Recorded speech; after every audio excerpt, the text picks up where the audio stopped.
In this video, I'm going to show you how to find OG tokens in Axiom. So the first thing you'll need is an Axiom account, and in case you don't have one yet, there's a link down below in the description as well as in the pinned comment, and if you sign up using my link, you'll get a 10% discount on all trading fees forever. So make sure to check it out. Axiom is one of the best platforms for trading meme coins.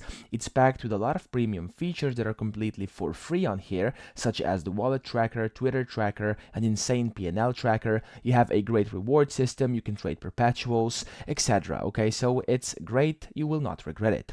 Now, how to find OG tokens on Axiom? It's actually very simple. They do have a filter for that. So if you go up here where it says search by token, you can see at the very top it says OG mode. Now you simply want to click on this OG mode and it will kind of become blue, and what this means is you'll then be searching for OG tokens. So you can then search by name, ticker, or CA, etc. So basically you can just search for a token, and if it's an OG token in there, of course it will find it and filter by OG tokens, because that's what you have turned on. If you don't want this anymore, you can just toggle it off like this, and then there we go. So that's pretty much it. I hope this video helped you out. If it did, please subscribe to the channel and help me out as well.